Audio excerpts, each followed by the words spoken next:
বৰ্তমান 2026 মই আজিৰ পৰা 30 বছৰ আগৰ কথা ক'ব ওলাইছোঁ। সেয়া হ'ল প্ৰায় 1996, 97, 98, 99 তেতিয়াৰ কথা। সেই সময়ত সংৰাজা বুলি এটা নাম আছিল, সংৰাজা নামটো খুবেই কিছুমানৰ কাৰণে জনপ্ৰিয়, কিছুমানৰ কাৰণে কিছু আতংক আৰু ভয়ৰ কাৰণ আছিল। এয়া ওদালগুৰি হওক, তামোলপুৰ হওক, বাক্সা হওক, চিডলি হওক, কোকৰাঝাৰ হওক, গোসাইগাঁও হওক। সংৰাজা আছিল BLT, বড়োলেণ্ড লিবাৰেশ্যন টাইগাৰ্ছ নামৰ উগ্ৰপন্থী সংগঠনৰ বিত্ত সচিব, অৰ্থাৎ ফাইনেন্স ছেক্ৰেটাৰী। আৰু সংৰাজাৰ মাজে সময়ে কিছুমানে ধন দাবী পত্ৰ পাইছিল। আৰু সেই সংৰাজাই পৰৱৰ্তী সময়ত 2003 চনত যেতিয়া হাগ্ৰামা মহিলাৰ নেতৃত্বত BLT নেতৃবৃন্দই তেওঁলোকে অস্ত্ৰ সম্বৰণ কৰে আৰু মূল সুঁতিলৈ আহে। আৰু মূল সুঁতি অহাৰ পিছতেই তেওঁলোকে BTCৰ শাসনৰ বাঘজুৰি হাতত লয়। আৰু বিগত সময়ছোৱাত আমি দেখিছোঁ যে বিভিন্ন ধৰণৰ কাম কাজ কৰি ৰাইজৰ মাজত জনপ্ৰিয় হৈ পৰিছে। এই সংৰাজা প্ৰকৃততে কোন, আজি মই চিনাকি কৰাই দিছোঁ। সেয়া হ'ল শোভাৰাম বসুমতাৰী। তেওঁ মোৰ লগত আছে। শোভাৰাম দাস বহুত জ্যেষ্ঠ নেতা, BPFৰ জন্মলগ্নৰ লগত জড়িত। তেওঁ BLTৰ লগত আছিল। ঠিক তেনেকৈ বিভিন্ন ধৰণে তেওঁ বড়ো সমাজৰ লগতে বৃহত্তৰ বড়ো, আদিবাসী, নেপালী, বেংগলী বা বঙালী, মুছলমান, সকলো অসমীয়া, সকলো সম্প্ৰদায়ৰ মাজত এক সমন্বয় সেতু গঢ়ি তুলিছে। আৰু এই সমন্বয়ৰ সেতুৰ মাজতে এইবাৰ প্ৰথমবাৰৰ কাৰণে, পূৰ্বতে তেওঁ MCLA আৰু EM হিচাপে কাৰ্যনিৰ্বাহ কৰিছিল। এইবাৰ তেওঁ অসম বিধানসভাত 1 নং গোসাইগাঁও সমষ্টিৰ পৰা BPF অৰ্থাৎ NDAৰ পাৰ্টি, BJP, AGP আৰু BPF দলৰ মিত্ৰজোঁটৰ প্ৰাৰ্থী হিচাপে তেওঁ নিৰ্বাচনত প্ৰতিদ্বন্দ্বিতা কৰিছে। নাঙল তেওঁৰ ছবি। দাদা, কেনেকৈ নিৰ্বাচনৰ প্ৰস্তুতি কেনেকুৱা চলিছে? এবাৰ নিৰ্বাচনেৰ প্ৰতিশ্ৰুতি আমাৰ 1 নং ৰিডিলিমিটেশন হওয়াৰ পিছত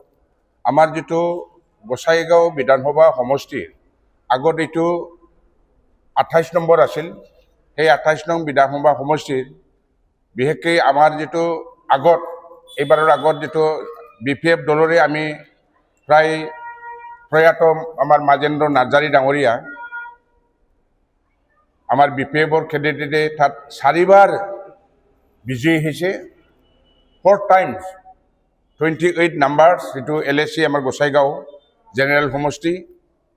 তাৰপিছত জিকাৰ পিছতো তেওঁ কৰোণাত মৃত্যুবৰণ কৰিলে। তাৰপিছত বাই ইলেকশ্যন হ'ল। বাই ইলেকশ্যনত আমাৰ জিৰণ বসুমতাৰী UPPৰ পৰা তাত জিকি গ'ল। কিন্তু যিটো এই সমষ্টিটো আমাৰ BPF দলৰে আধিপত্য, এইবাৰ আমি আমাৰ দলৰ পৰা, আমাৰ হাগ্ৰামা মহিলাদেৱে BPF দলৰ পৰা মোক 1 নম্বৰ গোসাইগাঁও বিধানসভা সমষ্টিৰ কাৰণে প্ৰাৰ্থীত্ব বাছনি কৰিলে যে NDAৰ প্ৰাৰ্থী হিচাপে। আৰু মই গোসাইগাঁৱৰ 1 নম্বৰ গোসাইগাঁও এতিয়া অলপ ডিমাৰ্কেশ্যনটো অলপ ভাল সলনি হ'ল। যিটো 28 নম্বৰ আছিল, এতিয়া 1 নম্বৰত এতিয়া আমাৰ ভোটৰ সংখ্যাটো অলপ কমিল। বৃহৎ অংশ আমাৰ যেটো আউটসাইড BTD এৰিয়া আছিল, এইবিলাক ধুবুৰীত এতিয়া গ'ল। আমাৰ কোকৰাঝাৰ চিভিল জিলা হিচাপে আগত কোকৰাঝাৰ পূব, কোকৰাঝাৰ পশ্চিম আৰু আমাৰ 28 নং গোসাইগাঁও বিধানসভা তিনিটাই আছিল। বাকী দুটা সমষ্টি কোকৰাঝাৰ পূব আৰু কোকৰাঝাৰ পশ্চিমটো জনজাতি সংৰক্ষিত বিধানসভা সমষ্টি। কিন্তু 28 নম্বৰটো আগতেও জেনেৰেল আৰু এতিয়াও 1 নম্বৰ হৈ এইটো জেনেৰেল সমষ্টি হৈয়ে আছে। আৰু এই 1 নম্বৰ সমষ্টিৰ পৰা প্ৰথমবাৰৰ বাবে সমষ্টিৰ নাম্বাৰটো বেলেগ, 1 নম্বৰ হ'ল 28ৰ পৰা। আৰু মানুহ হিচাপেও মই 1 নম্বৰৰ পৰা এইবাৰ যেনেকৈ 1 নম্বৰ মই BPF দলৰ পৰা বা NDAৰ বাছনিকৃত প্ৰাৰ্থী হিচাপে প্ৰত্যেক দিগতে তাক আমাৰ যিবিলাক ৰাস্তা ঘাট ডেভেলপমেণ্টৰ ক্ষেত্ৰত, উন্নয়নৰ ক্ষেত্ৰত আমাৰ পিছপৰা হিচাপে আমাৰ যিটো গোসাইগাঁও সমষ্টি ভৌগোলিকভাৱে অসমৰ পশ্চিম প্ৰান্তত ৱেষ্ট বেংগল আমাৰ আন্তঃৰাজ্যিক সীমাত অৱস্থিত। আৰু বিশেষকৈ খালি আন্তঃৰাজ্যিকে নহয়, আমাৰ আন্তঃৰাষ্ট্ৰীয় উত্তৰফালে আমাৰ ভূটানৰ লাগালাগি আন্তঃৰাষ্ট্ৰীয় আন্তঃৰাজ্যিক এই বৰ্ডাৰ অঞ্চলৰ এটা আমাৰ অসমৰ 1 নম্বৰ বিধানসভা সমষ্টিৰ আৰু তাৰ ভিতৰতে আছে আমাৰ যেনেকৈ আমাৰ ৰয়না ৰাষ্ট্ৰীয় উদ্যান ৰয়নাটো ৰাষ্ট্ৰীয় উদ্যান হ'ল ৰয়না নেশ্যনেল পাৰ্ক মানাস যেনেকৈ আছে কাজিৰঙা যেনেকৈ আছে আমাৰ ৰয়না নেশ্যনেল পাৰ্কটো এতিয়া প্ৰায় ডিক্লাৰেশ্যন হোৱাটো বেছি বছৰ হোৱা নাই তথাপিও এতিয়াৰ পৰাই দেশ বিদেশৰ পৰা মানুহবিলাক আগমন ঘটিছে ৰয়না নেশ্যনেল পাৰ্কটো চাবৰ কাৰণে এইবিলাকতো আমি এই দিশবিলাকত তাৰ ৰাস্তা ঘাট তাৰ গোটেইবিলাক ইনফ্ৰাষ্ট্ৰাকচাৰ এজ এ জিলাৰ সমষ্টি হিচাপে যিটো আগত কিবা আছিল আমি বিধানসভাত গৈ গোটেই দিগত আমাৰ এগ্ৰিকালচাৰ এটা ৰিচাৰ্চ চেণ্টাৰ বহুত দিনৰ পৰা আছে আমি দাবী কৰি আহিছিলোঁ এই এগ্ৰিকালচাৰটো তাতে এগ্ৰিকালচাৰ কলেজ আমাৰ হয় এগ্ৰিকালচাৰ কলেজ হ'ব লাগিব এইবিলাক আমি দাবী আমি জনাম মই বিধানসভাত যদি যায় গোসাইগাঁও যি 1 নম্বৰ খুব ডিগ্ৰী অল সেক্টৰ আমি 1 নম্বৰ যাতে অসমৰ ভিতৰত হয় ইয়াৰ কাৰণে মই দাবী দেৱাকাৰী অসমৰ তাৰমানে 1 নম্বৰ যেনেকৈ কিবা ৰাস্তা ঘাটটো 1 নম্বৰ হ'ব লাগিব তাৰ গোটেই আন্তঃগাঁথনিটো 1 নম্বৰ হ'ব লাগিব আমাৰ অনুষ্ঠান বিনুষ্ঠান যিবিলাক আছে চৰকাৰী বেচৰকাৰী এইবিলাক আমি সকলোৰে চকুত লগাকৈ 1 নম্বৰত থাকিব লাগিব আমাৰ যিবিলাক আন্তঃৰাষ্ট্ৰীয় আন্তঃৰাজ্যিক আৰু অভয়াৰণ্য যিটো ৰয়না অভয়াৰণ্য তাত জাকত জিলিকা কৰিলে 1 নম্বৰটো অসমত যাতে দেশৰ পৰা আহি যাতে অসমৰ সোমোৱাৰ লগে লগে বা অসমটো ইমান উন্নয়ন হৈছে ইমান কিবা হৈছে এইটো মানুহবিলাকে আমাৰ হিমন্ত বিশ্ব শৰ্মা যেতিয়া চিফ মিনিষ্টাৰ পায় ইয়াৰ পৰাই যাতে মান সন্মানটো পাই যায় এই দায়িত্বটো মই 1 নম্বৰ সমষ্টিৰ পৰা যদি বিজয়ী হৈ যায় বিধায়ক হিচাপে এইটো বলিষ্ঠ পদক্ষেপ লৈ এইবিলাক আনিম গতিকে আপোনাৰ 1 নম্বৰ সমষ্টিৰ গতিকে 1 নম্বৰ হ'ব হোৱা বিচাৰিছে গোসাইগাঁও সমষ্টি কিন্তু আমি যদি চাওঁ আগতে গোসাইগাঁৱত সদায় এটা কথা কয় যে সংখ্যালঘু আৰু আদিবাসীসকলে নিৰ্ণায়ক ভূমিকা লয় হয় নেকি কথাটো এইবাৰ ভোটৰ যিটো ভোট পেটাৰ্ণ নিৰ্ণায়ক ভূমিকা কোনে কোনে ল'ব আৰু আপোনাৰ কাৰ লগত প্ৰতিদ্বন্দ্বিতা হোৱাৰ সম্ভাৱনা মোৰ এতিয়া এইবাৰ 1 নম্বৰত বৰ্তমান যিটো আগন্তুক 9 তাৰিখ এপ্ৰিলত অনুষ্ঠিত হ'ব লগা যিটো বিধানসভা প্ৰতিদ্বন্দ্বী নাই বুলি ক'লেও বৰাই কোৱা নহয় ইয়াত নিৰ্ণায়ক ভূমিকা কৰিছিল আগত আদিবাসী হয় সংখ্যালঘুসকলক এতিয়া ইয়াত নাম্বাৰ 1 এতিয়া আমাৰ এছ টিবিলাকে আছে কিছু পাৰ্চেণ্ট হ'লেও আমি নাম্বাৰ 1ত আছে নাম্বাৰ 2ত আমাৰ এতিয়া ইহঁতে আছে আদিবাসীসকল ছেকেণ্ড পজিশ্যনৰ গ'ল আগত ইহঁতে 1 নম্বৰ পজিশ্যনত আছিল আমাৰ যেতিয়া 28 নং বিধানসভা আছিল নাম্বাৰ 3ত এতিয়া সংখ্যালঘুসকলক গ'ল প্ৰথম ইহঁতে কিবাতে আছিল 2 নম্বৰত এতিয়াও তেনেকৈ আছিল তাৰমানে সব ভাগ হৈ গ'ল মেজৰ আমাৰ আদিবাসী এৰিয়া যিটো সান্তালী কলনী ইয়াৰ মেজৰ পৰ্চনটোই এতিয়া কিছুমান বা কিবা পৰ্বজোৰা কিছুমান অংশ বাওকুংগীত গ'ল সেইকাৰণে ইয়াত যিবিলাক আদিবাসীসকলৰ যিটো কিবা তাত যিটো একগোট হ'লেও এইবাৰ ভোটত ইহঁতে জিকিব নোৱাৰে তাৰমানে আৰু এইবাৰটোত 3জন প্ৰতিদ্বন্দ্বী আছে এটা খাচৰ হিচাপত যেটা কংগ্ৰেছৰ এটা আছে আৰু এটা এই যে JMM কোন বিহাৰৰ পৰা আমাৰ ঝাৰখণ্ড মুক্তি মৰ্চা ঝাৰখণ্ডৰ পৰা আহি গৈছে ঝাৰখণ্ডৰ পৰা মুক্তি মৰ্চাৰ পৰা ইয়াত আহি আছে কংগ্ৰেছ আছে আৰু এজন নিৰ্দলীয় টিকেট নোপোৱাখনে নিৰ্দলীয়ভাৱে এই 3জনৰ ভিতৰত আদিবাসী ভোটটোই বিভাজন হ'ব একগোট নহয় সেইকাৰণে তাত আদিবাসীৰ ক্ষেত্ৰতো আমি কংগ্ৰেছতো আমি ওচৰতে আনিব নোখোজো আমি তাৰমানে ইহঁতৰ কোনো আমি তাত ইহঁতক কিবা কৰিম তাৰপিছত এই ইহঁতৰতো কিবা নাই আমাৰ যিটো সংখ্যালঘুসকলৰ যিটো মাইনৰিটি ইহঁতৰ কেণ্ডিডেট নাই ইমান সংখ্যাগৰিষ্ঠতাও আগত যিটো আছিল এইবিলাক পাৰৰি কাটি গ'ল আৰু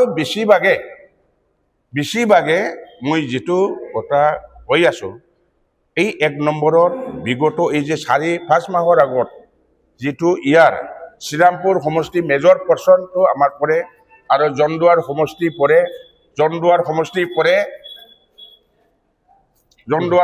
পৰে আৰু আমাৰ চৰাইবিল সমষ্টি পৰে এতিয়া বেছিভাগে যিটো আমাৰ শ্ৰীৰামপুৰ সমষ্টি যিটো জেনেৰেল অপেন নহয় এইটো BTCত জেনেৰেল সমষ্টি এই জেনেৰেল সমষ্টিত বিগত বিধানসভা বোলে এই যে যিটো কাউন্সিলৰ বিটিচি আমি মাইনৰিটি আমাৰ বিপিএফৰ পৰা আমাৰ মাইনৰিটিৰ কেণ্ডিডেট এডপিঅ'ৰ এই তিনিজনৰ ভিতৰত আদিবাসী ভোটটোই বিভাজন হ'ব একগোট নহয় সেইকাৰণে তাত আদিবাসীৰ ভেক্টৰটো আমি কংগ্ৰেছতো আমি ওচৰতে আনিব নোখোজো আমি তাৰমানে ইহঁতৰ কোনো আমি তাত ইহঁতক কিবা কৰিম তাৰপিছত এই ইহঁতৰতো কিবা নাই আমাৰ যিটো সংখ্যালঘুসকলৰ যিটো মাইনৰিটি ইহঁতৰ কেণ্ডিডেট নাই হা ইমান সংখ্যাগৰিষ্ঠতাও আগত যিটো আছিল এইবিলাক পালৰি কাটি গ'ল আৰু বেছিভাগে মই যিটো কথা কৈ আছোঁ এই 1 নম্বৰৰ বিগত এই যে 4-5 মাহৰ আগত যিটো ইয়াৰ শ্ৰীৰামপুৰ সমষ্টি মেজৰ পৰ্চনটো আমাৰ পৰে আৰু জনদুৱাৰ সমষ্টি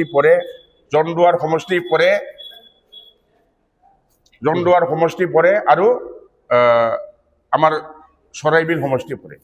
প্ৰথম এতিয়া বেছিভাগে যিটো আমাৰ শ্ৰীৰামপুৰ সমষ্টি যিটো জেনেৰেল অপেন নহয় এইটো বিটিচিত জেনেৰেল সমষ্টি এই জেনেৰেল সমষ্টিত বিগত বিধানসভা বোলে এই যে যিটো কাউন্সিলৰ আমি মাইনৰিটি আমাৰ বিপিএফৰ পৰা আমাৰ মাইনৰিটিৰ কেণ্ডিডেট এডভকেট মুখলিছৰ ৰহমান আছিল হা আৰু ইহঁতৰ ইউপিপিএল কেণ্ডিডেট ইহঁতৰ যিটো কিবা উইলছন হাজদা ইউপিপিএলৰ পৰা ইহঁতে জিকাই দিবলৈ সক্ষম হ'ল আৰু তাত এনেকৈ মই যিটো ষ্টাডি কৰিছোঁ মই কৈছোঁ ইয়াত পাৰ্টি হিচাপে তাত নিৰ্বাচন হোৱা নাই জাতি হিচাপত এইটো নিৰ্বাচন হৈছে একফালেদি গোটেইবিলাক আদিবাসী যি দলৰে আছে একগোট হৈছে উইলছনৰ কাৰণে আৰু গোটেইবিলাক মাইনৰিটি একগোট হৈছে আমাৰ মুখলেশ্বৰ ৰহমানক জিকাই দিবৰ কাৰণে কিন্তু অলপ ভোটৰ ব্যৱধানত আমাৰ মুখলেশ্বৰ ৰহমান ডাঙৰীয়াই পৰাজিত হ'ল জিকাব লাগিছিল সংখ্যা হিচাপে অলপ কিবা আছিল কিছুমান অলপ গাদ্দাৰি কৰাৰ কাৰণে মুখলেশ্বৰ ৰহমানটো হাৰি থাকিল সেইকাৰণে এতিয়াও যিটো মাইনৰিটি এই মনোভাৱটো আছে কেতিয়াও ইহঁতে কংগ্ৰেছ হওক কিবা হওক আদিবাসী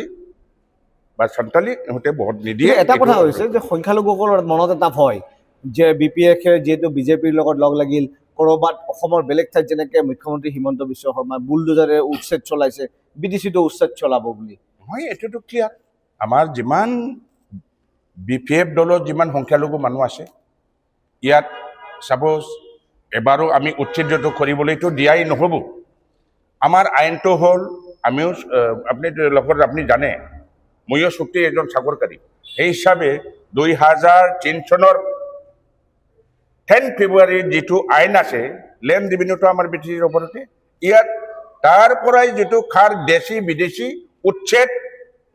আৰু সংস্থাপন কৰাৰ দায়িত্বটো আমাৰ বিটিচি চৰকাৰৰ ইয়াত অসমতো হাত নাই ৰেভিনিউৰ ওপৰত মাটিৰ মালিকটোৱে আমাৰ কাউন্সিলৰ যিটো 6 শিডিউল হয় না নহয় ইয়াত কি হস্তক্ষেপ কৰাৰ প্ৰয়োজনে নাই ইয়াক খাকবা খেদিব লাগে খাকবা সংস্থাপন কৰিব লাগে ইয়াৰ সিদ্ধান্ত ল'ব আমাৰ কাউন্সিল চৰকাৰে হাগ্ৰামা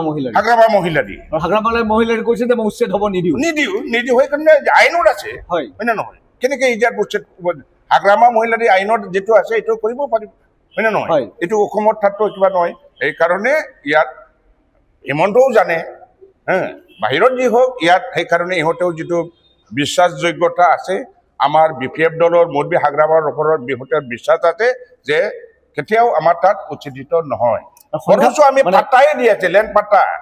আমি গেৰেণ্টি যিটো বিটিচি নিৰ্বাচনৰ আগত 5টা গেৰেণ্টিৰ ভিতৰত আমাৰ মাটি পাট্টা দিয়া এইবিলাক আমি দি আছো খালি ট্ৰাইবেলবিলাকৰ নহয় নন ট্ৰাইবেলবিলাকৰ মাইনৰিটিসকলক সকলো জনগোষ্ঠীৰ যিটো মাটি পাট্টাটো দিয়া আৰম্ভ কৰা হৈছিল কৰা হ'ব এই যে নিৰ্বাচনৰ আগত আমি বহুত আৰু দিব লগা আছে বহুত প্ৰচেছত হৈ আছে কিন্তু কিছুমানে দি দিলে ইয়াত আমি হিন্দু মুছলিম বুলি কাকো ভেদাভেদ কৰা নাই আমি লেণ্ড পাট্টাটো দি আছো প্ৰত্যেক 4-5টা জিলাতে এইটো আমাৰ খামটো এতিয়াও চলি আছে অফিচিয়েলি আৰু দি থাকিব 2 লাখ টকা যে কিমান জনক 2 লাখ টকাটো আমাৰ টাৰ্গেটত যেটো কিবা আছে ফাৰ কিবা 100 জন না কিমান বা আছিল এইবিলাকটো 2 লাখ টকা এই যে আনএমপ্লয়েড কিবা এইটো স্কেলৰ কিবা এইটো পাইছে সব আইবিএস পাইছে আৰু ইয়াতো 5 বছৰ এতিয়াও চৰকাৰ আছে 5 বছৰ কন্টিনিউ চলাব আৰু ইয়াৰ কাৰণে আমাৰ হেমন্ত বিশ্ব শৰ্মা ডাঙৰীয়াই এতিয়াও তাৰ আকৌ সংযোজন কৰিলে আমি 15,000 3 বছৰত 15,000 আকৌ নিবনুৱা 2 লাখ টকাকৈ দিয়াৰ কাৰণে আমি অসম চৰকাৰৰ পৰাও আমি হেল্প কৰিব আৰু সেইটোতো আপোনালোকে খালি বড়ো ল'ৰাকে নিদিয়ে সকলোকে দিব সকলোৱে পাব সব আমাৰ চাপোজ গুমা সমষ্টি ইয়াত আমাৰ যিটো মাইনৰিটি আমিহে চাইছোঁ বেলেগ এপিবিলে এজনো প্ৰতিনিধি নডকা সত্ত্বেও ইহঁতে নমিনেটেড কৰিব লাগিছিল কাউন্সিলত কিন্তু আমাৰ BPF চৰকাৰে আগ্ৰাবা মহিলাৰী দেৱৰ যিটো চৰকাৰ হৈ আছে আমাৰ বৰ্তমান 4জন মাইনৰিটিৰ পৰা কাউন্সিলত মেম্বাৰ আছে এজন আমাৰ বেগম আক্তাৰা তাই এজন এক্সিকিউটিভ মেম্বাৰ হৈ আছে আৰু প্ৰত্যেক আমাৰ কমিটিত মেজৰ যিটো আমাৰ আপুনি লেণ্ডৰ কথা কৈছে লেণ্ড এডভাইজাৰী বৰ্ডবিলাকক প্ৰত্যেক ৰেভিনিউ চাৰ্কেলৰ আণ্ডাৰত আমাৰ লেণ্ড এডভাইজাৰী ৰেভিনিউৰ লেণ্ড এডভাইজাৰী বৰ্ড আছে আমি সকলো জনগোষ্ঠীকে তাত ইনভলভ কৰা আছে লেণ্ড এডভাইজাৰীৰ যিটো প্ৰপ'জাল ইহঁতে যদি কিবা লয় এই এডভাইজাৰীয়ে কৰিব এডভাইজাৰী কৰাৰ পিছতহে কাউন্সিলত এইটো লৈ কিবা কৰিব চাৰ্কেলে একো কৰিব নোৱাৰে শুভাৰাম দা আপোনাৰ বিজয় সুনিশ্চিত মই নিজে ঘূৰি আহিছোঁ গোটেই গোসাইগাঁও ঘূৰিছোঁ সমষ্টি ভিতৰলৈকে গৈছোঁ গতিকে তেনেকুৱা ক্ষেত্ৰত আপুনি গোসাইগাঁৱৰ কাৰণে 5টা কি কাম কৰিব বুলি ভাবে বিশেষকৈ নতুন প্ৰজন্ম নতুন উঠি অহা ল'ৰা ছোৱালীৰ কাৰণে কি কৰিম বুলি ভাবিছে গোসাইগাঁৱৰ সমষ্টিত মইতো সাপোজ নতুন প্ৰজন্ম গোসাইগাঁও বহুত আপুনিতো জানে যে গোসাইগাঁও হিচাপে অসমত বিভিন্ন সময়ত সাম্প্ৰদায়িক এটা ঘটনাও সংঘৰ্ষ হৈছিল আদিবাসীৰ লগত হৈছিল 96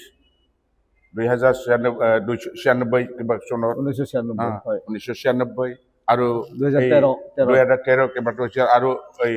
মাইনৰিটিৰ লগতো তেনেকৈ হৈছিল তেনেকুৱা অঞ্চলত আমি এতিয়া নাম্বাৰ 1টো যিটো কিবা হৈ গ'ল শান্তি সম্প্ৰীতি আমি বজাই ৰাখিব লাগিব সকলো জনগোষ্ঠীৰ মাজত সকলো জনগোষ্ঠীৰ যিবিলাক অনুষ্ঠান বিনুষ্ঠান ই ধৰ্মীয় অনুষ্ঠানো হওক শিক্ষা অনুষ্ঠানেই হওক সামাজিক অনুষ্ঠানেই হওক এই সামাজিক অনুষ্ঠানবিলাকত যদি আমি সকলোকে আমি চকুৰে মই চাম আৰু সকলো দিশত ইহঁতৰ জাতিগত আমি কোনো ভেদাভেদ মন্দিৰ মছজিদ গীৰ্জা আমাৰ মন্দিৰবিলাক আমাৰ হিন্দু ধৰ্মৰ মছজিদবিলাক আমাৰ ইছলাম ধৰ্মৰ আৰু চাৰ্চবিলাক আমাৰ খ্ৰীষ্ট ধৰ্মৰ এই ধৰ্মাৱলম্বী যে কোনো আৱেগ বিবেক নহয় এইবিলাকতো আমি চাব লাগিব খালি হিন্দুসকলৰ এই যে কিছুমান আঁচনি অসম চৰকাৰৰ চাপোজ কিছুমান আঁচনি চাপোজ কিবা আঁচনি এই মন্দিৰবিলাকত অনুদান দিয়াটো হয় নে নহয় এইবিলাক চিষ্টেমটো আমি স্পেচিফিক এটা ধৰ্মৰ নামত নিদি আমি সকলো যিটো সৰ্বধৰ্মক আমি মানি এইবিলাকক আমি কাউন্সিলৰ তৰফৰ হয় আৰু BPFৰ আমি বিধানসভাৰ যদি বিধেয়ক আমি এইবিলাক উত্থাপন কৰিম আসাম দৰ্শন না কিবা নাম অসম দৰ্শনে দি তেনেকেই দিছিল তেনেকেই আগতো খালি অসম দৰ্শনটো এই যে ক'তবা দুৰ্গা মন্দিৰ ক'তবা কিবা মন্দিৰ এইবিলাক আমি সেই সময়তেও দাবী কৰিছিল আমাৰ বড়োসকল বিশেষ কৰি বাথৌ ধৰ্মটো এতিয়া দিয়া হৈছে চব যিবিলাক যি কাইঠা দিয়া দি পাব লগা আছে সকলোৱে পাইছে ব্ৰহ্ম ধৰ্ম আছে আৰু সকলো হিচাপে মছজিদবিলাকতো দিব লাগিব মন্দিৰ ভিতৰতো দিব লাগিব এইবিলাক আমি পদক্ষেপটো লোৱাৰ কাৰণে যেতিয়া শান্তি সমৃদ্ধিটো বজাই থাকিব মেইন কেতিয়া ধৰ্মৰ নামত কেতিয়াবা বিভেদ যাতে নহয় এই সৃষ্টিটো আমি আৰু উন্নয়নৰ কাৰণে মই বিশেষ পদক্ষেপ এই যে এগ্ৰিকালচাৰ যিটো আমাৰ ৰিচাৰ্চ চেণ্টাৰ আছে বহুত পুৰণি এগ্ৰিকালচাৰ ৰিচাৰ্চ চেণ্টাৰ ইয়াতে তেলিভাড়াৰ বৃহৎ এটা অংশ এগ্ৰিকালচাৰ ছেক্টৰটো আমি বহুত এটা ৰিভাইভ কৰিব লাগিব পশ্চিমবংগৰ বৰ্ডাৰ আমাৰ বহুত আইডিয়া আছে আলু কেনেকৈ খেতি কৰিব লাগে বন্ধাকবি কেনেকৈ কাটিব লাগে কিন্তু ইয়াৰ প্ৰিজাৰ্ভেশ্যনৰ কাৰণে এটা কোল্ড ষ্টৰেজ মানে হিমঘৰ প্ৰয়োজন আছে হিমঘৰ ইতিমধ্যে আমাৰ